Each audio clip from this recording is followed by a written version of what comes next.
The cargo hold of the Meridian Striker smelled of recycled air and desperation. Alex Chen stood before the containment pod, his reflection warped in its scratched plexiglass surface. Inside, suspended in biogel, floated what the slavers had called merchandise. Her name was Lisa. Property of the Cavax Syndicate, the manifest read. Neural architecture 40% functional, motor cortex degraded, estimated lifespan 72 hours, recommended use, entertainment, experimental procedures or disposal. Alex's jaw tightened. He'd won her in a card game, a deliberate maneuver that had cost him 3 months of salvage earnings and nearly his life. The Cavax didn't appreciate losing their toys. Lisa's species, the Ethari, were known across 7 systems for their bioluminescent skin and telepathic abilities. This one's skin flickered erratically, patterns of light stuttering like a failing star. Her eyes, large and opalescent, stared at nothing, pupils dilated in permanent trauma response. "Let's get you out of there," Alex murmured, initiating the pod's release sequence. The biogel drained with a viscous gurgle. Lisa collapsed forward and Alex caught her, surprised by how light she was. Her body was humanoid but elongated, limbs too thin, joints bending at angles that suggested both grace and fragility. Beneath his hands, her skin felt cool, almost glass-like. Her eyes focused on him for a fraction of a second. A spike of foreign sensation pierced his mind, terror, pain, confusion, before fading to static. "I'm not going to hurt you," he said, knowing she couldn't understand. The Cavax had burned out her language centers along with half her cognitive functions. They'd wanted a living doll, something broken enough to be compliant but aware enough to suffer. They'd succeeded. Alex's ship was small, a modified frigate designed for solo deep space salvage operations. The medbay was little more than an alcove with a surgical table and a diagnostic array he'd jury-rigged from black market components. He laid Lisa on the table, watching her chest rise and fall in shallow, irregular breaths. The diagnostic scanner hummed to life, projecting a holographic map of her neural structure into the air above her head. It was worse than he'd thought. The Ethari brain was a marvel of evolutionary engineering, quantum-entangled neural clusters that allowed for instantaneous information processing and telepathic communication. Lisa's had been systematically dismantled. Entire regions were dark, neural pathways severed, synaptic connections cauterized. "They didn't just break you," Alex whispered. "They rewired you for suffering." The Cavax were experts in neural modification. They'd left her autonomic functions intact, breathing, circulation, basic sensory input, but destroyed everything that made her a person. Her capacity for language, memory formation, emotional regulation, even her sense of self had been excised with surgical precision. What remained was a biological shell, programmed to experience pain and fear, without the cognitive tools to process or escape it. Alex had seen horrors in his 15 years operating in the fringe territories, but this was different.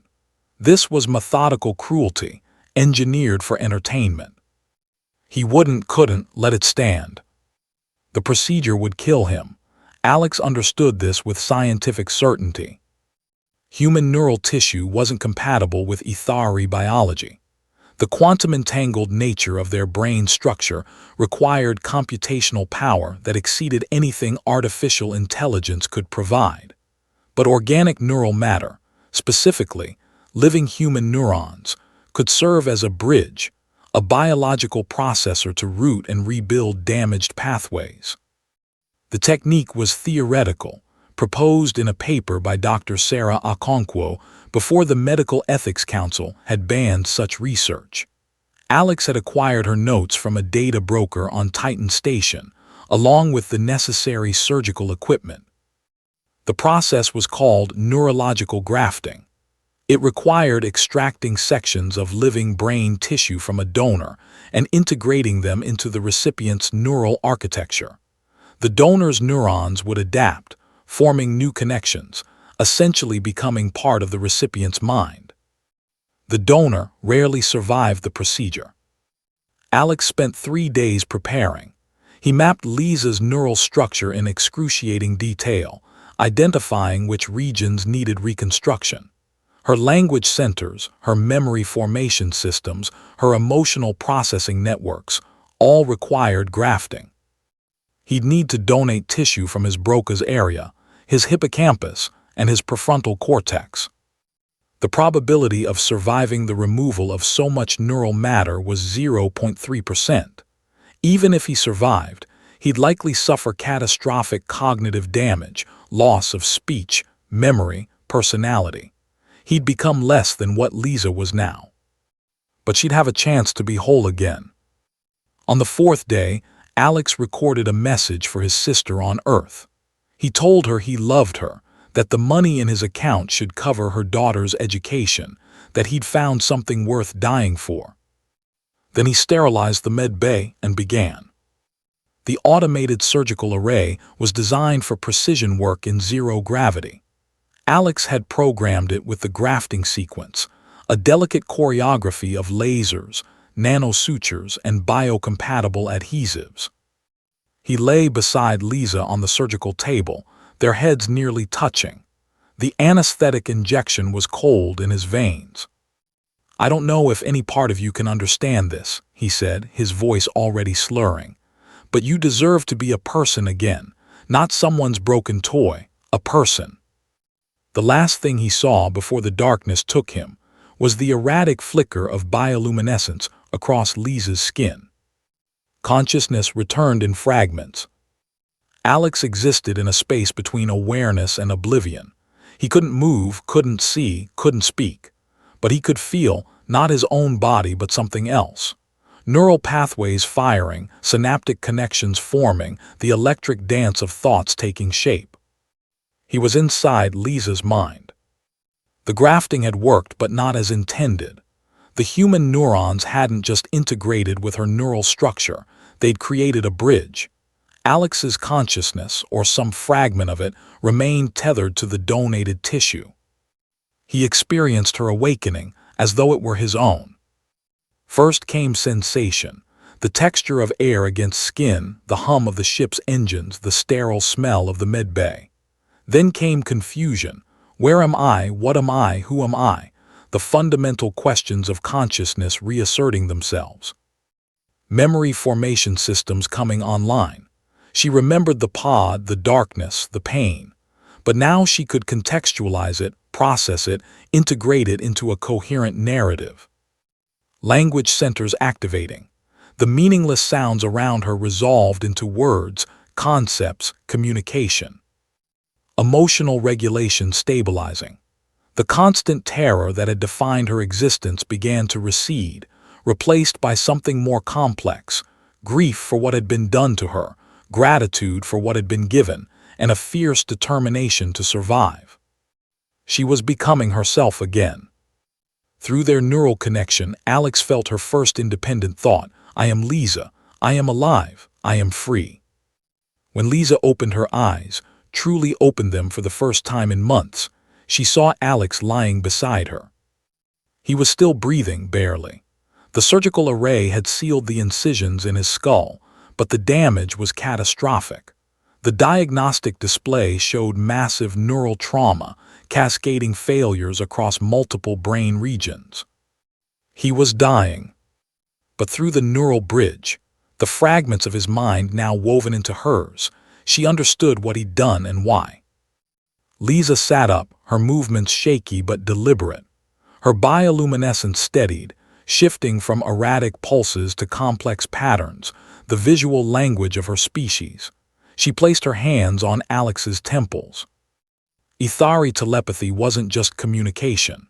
It was connection, the ability to share thoughts, memories, consciousness itself. And now, with human neurons integrated into her neural architecture, Lisa had capabilities no Ethari had ever possessed. She could bridge not just thoughts, but biological systems. She reached through the neural connection, finding the fragments of Alex's consciousness scattered across her reconstructed mind. Carefully, with a precision born of desperation and newfound cognitive ability, she began to gather them. His memories, a childhood on Earth, a sister's laughter, the decision to leave home for the stars. His knowledge, years of engineering expertise, salvage operations, survival in the fringe. His personality, stubbornness, compassion, the unshakable belief that every person deserved dignity. She couldn't return these fragments to his damaged brain. The neural tissue was too compromised. But she could preserve them, integrate them into her own consciousness. He would live, not in his own body but in hers. Part of her now, forever. Alex's breathing steadied. The diagnostic display showed his autonomic function stabilizing. He'd survive, though he'd never be the same. The person he'd been, the memories, the personality, the essential essence of Alex Chen, now existed primarily in Lisa's reconstructed mind. They were separate beings, but also something more. Two consciousnesses intertwined, human and etheric, sharing thoughts and memories and identity. 3 weeks later, the Meridian Striker docked at Titan Station. Alex had regained basic motor functions and some limited speech. His personality was different, quieter, more contemplative, but still fundamentally himself. The doctors couldn't explain his recovery, have been possible, they said. Lisa didn't tell them about the neural bridge, about the parts of Alex that now lived in her mind. Some things were too precious to share with a universe that had already taken so much. She pushed his wheelchair through the station's crowded corridors, her bioluminescence painting shifting patterns across the walls. People stared, at her, at him, at the obvious bond between them. "Where do we go?" Alex asked, the words coming slowly, each one a victory of will over damaged neural tissue. Through their connection, Lisa felt his question on multiple levels. It wasn't just about physical destination. It was about purpose, identity, survival in a universe that had tried to destroy them both. She knelt beside his wheelchair, her opalescent eyes meeting his. "Forward," she said in halting standard, the language centers he'd given her still adjusting. "We go forward." In her mind, their mind, she felt his agreement, his determination, his hope. They'd both died in their own ways.